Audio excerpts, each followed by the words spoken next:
Bisa ya, Chan?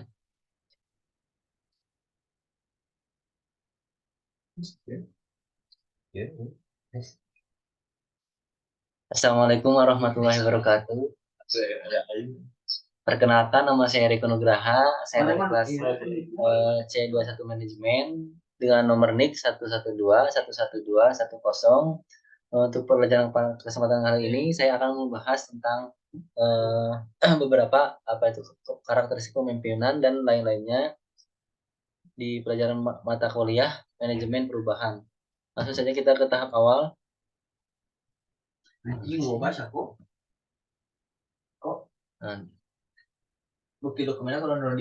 di sini ada model ADKAR atau PROSCI.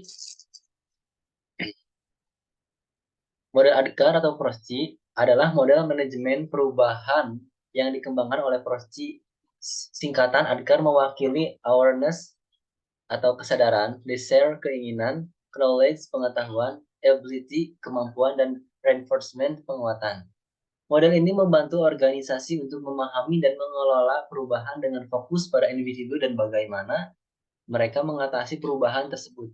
PROSCI di sisi lain adalah perusahaan yang spesialis dalam manajemen perubahan dan pengembangan model ADKAR. Lalu contohnya di sini ada beberapa elemen model ADKAR. Pertama ada awareness, pemahaman. Jadi di satu ini adalah karyawan yang menyadari bahwa perubahan diperlukan untuk meningkatkan efisiensi dalam proses kerja. Jadi karyawan itu harus cepat, lebih dinamis lagi untuk beradaptasi dengan karyawan dari budayanya atau dari kinerja dari sistem dari ownernya.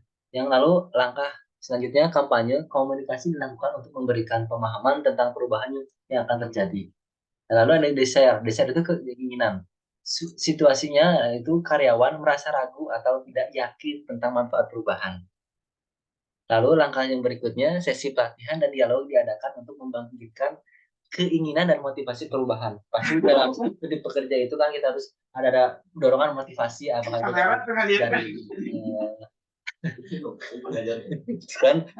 dari motivasi dari upah ya, dari bonus atau dari ucapan motivasi.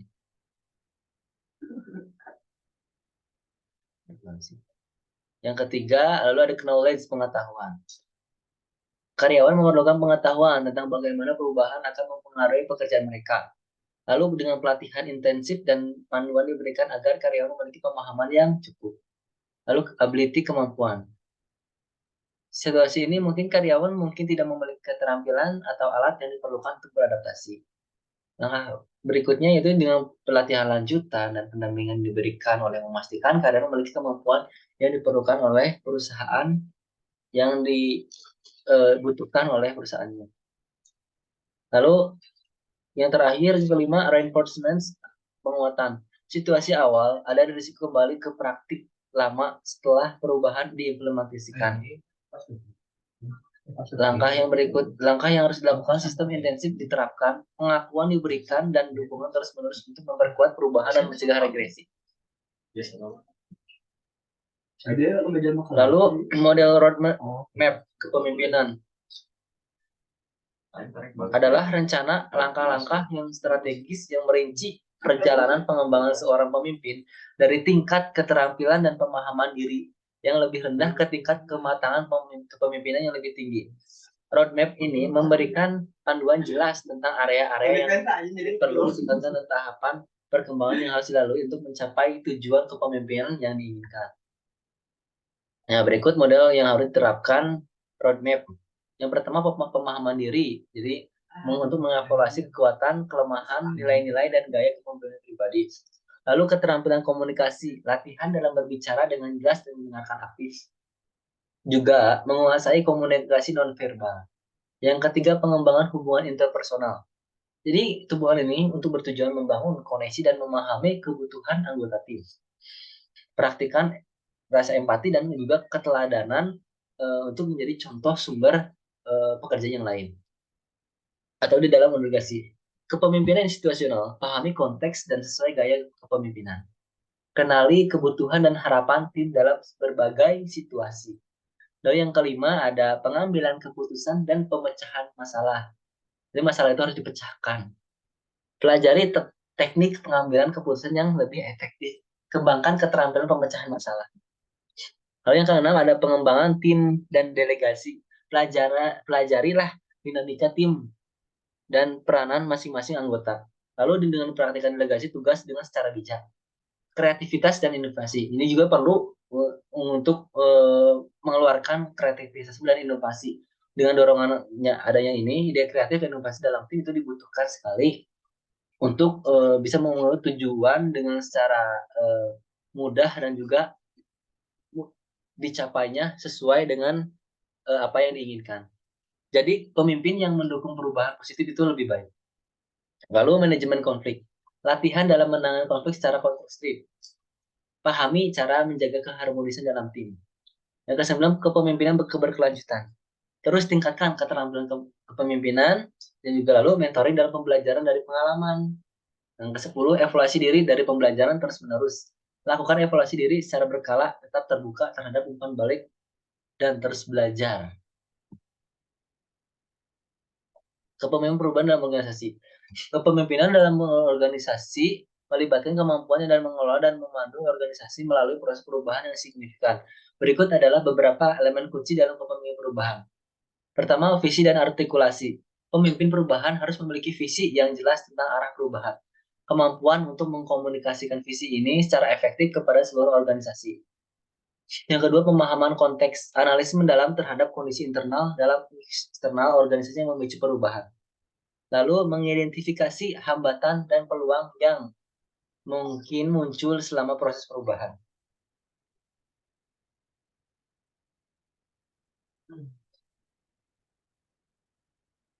Sekolah Tiana kok.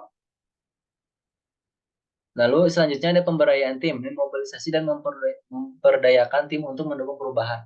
Mendorong partisipasi dan keterlibatan anggota tim. Lalu yang kelima ada manajemen perubahan, mengembangkan strategi perubahan yang terstruktur dan dapat diukur. Merencanakan langkah-langkah implementasi dan mengatasi resistensi. Yang terakhir, ketahanan dalam adaptabilitas, membangun ketahanan di antara anggota tim dan anggota organisasi terhadap ketidakpastian. Karena ketidakpastian itu kita bergantung, jadi keputusannya itu belum terlalu fix gitu. Bersifat adaptif terhadap perubahan kondisi dan kebutuhan.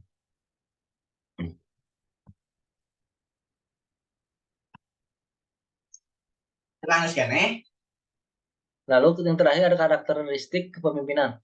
Kepemimpinan memiliki berbagai karakteristik termasuk kemampuan untuk memotivasi, menginspirasi, dan mengarahkan orang menuju tujuan bersama. Sifat-sifat seperti integritas, keadilan, dan kemampuan mengambil keputusan juga penting dalam kepemimpinan yang efektif. Selain itu, komunikasi yang baik, keterbukaan terhadap ide-ide baru, dan kemampuan beradaptasi terhadap perubahan juga merupakan ciri-ciri kepemimpinan yang sukses. Seperti misi 2 ya. Perbedaan manajer dan pemimpin. Yang pertama, kalau manajer itu fokus utamanya lebih fokus pada tugas pekerjaan yang harus diselesaikan. Manajer berorientasi pada pencapaian tujuan dan efisiensi operasional. Lalu bedanya dengan fokus utama kepemimpinan itu lebih fokus pada orang, memotivasi, menginspirasi, dan membimbing tim. Pemimpin berorientasi dalam pengembangan individu dan pencapaian tujuan melakukan melalui kolaborasi. Nah, terkadang kita menjadi pemimpin itu merasa sulit karena mengatur orang lain itu sulit. Lebih baik kita bekerja dengan mesin daripada dengan manusia, karena manusia itu sulit untuk diatur. Kepemilikan wewenang manajer. Memiliki wewenang berdasarkan posisi dan tugasnya dalam struktur organisasi bersumber dari hierarki. Lalu kepemilikan dari wewenang kepemimpinan memiliki otoritas yang berasal dari pengakuan dan dukungan tim. Pemimpin seringkali muncul secara alami dari interaksi sosial dan keterampilan interpersonal. Lalu secara pendekatan terhadap resiko manajer itu cenderung berfokus pada mitigasi risiko dan menjaga stabilitas operasional. Kalau dari pemimpin, lebih terbuka terhadap pengambilan risiko yang terukur untuk mencapai inovasi dan perubahan positif. Jadi lebih terbuka gitu. Gaya komunikasi manajer lebih cenderung berkomunikasi secara formal terkait tugas peraturan. Nah, kalau gaya komunikasi pemimpin lebih cenderung berkomunikasi secara inspiratif, terbuka, dan membangun hubungan yang interpersonal yang kuat dan tahan lama. Tahap implementasi dabda yang terakhir. Tahap implementasi dabda mengacu pada model atau konsep yang digunakan dalam menghadapi kematian atau situasi berduka.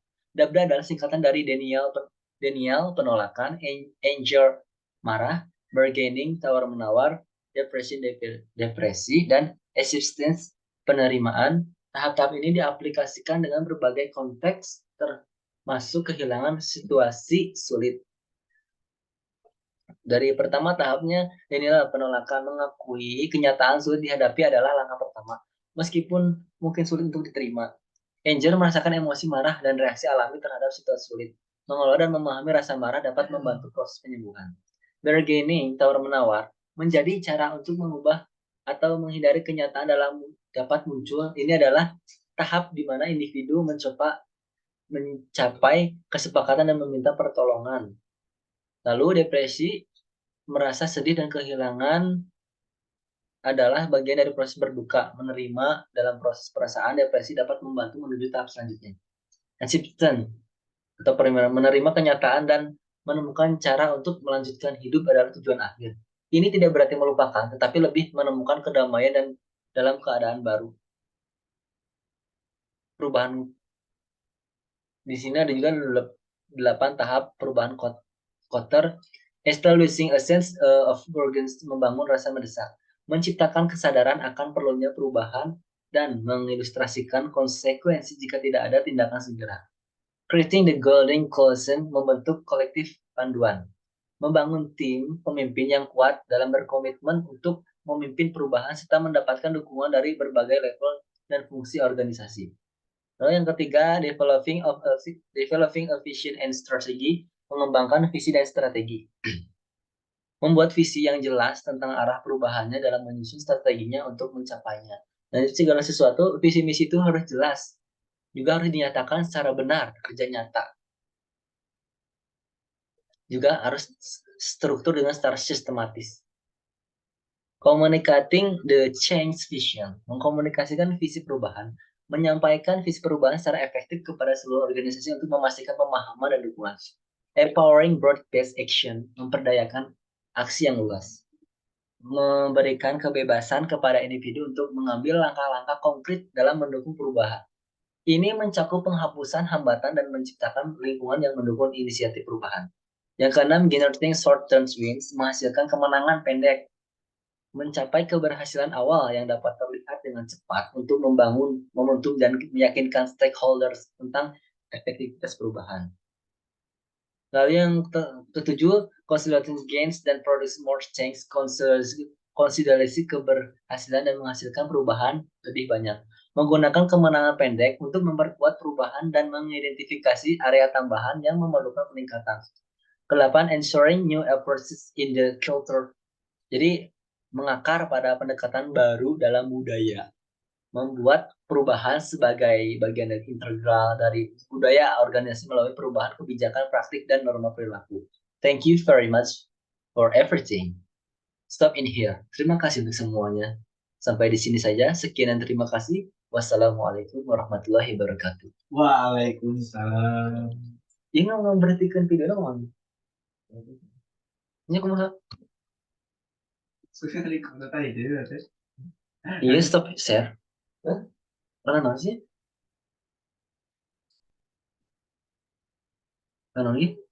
Oh, itu dia.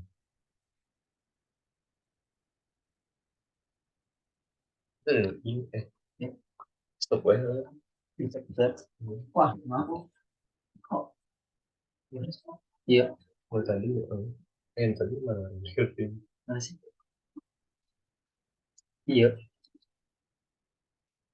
Masih ngerti kan? Oh, nah, iya, iya. Oh, iya. Kita, nah, itu. Stop.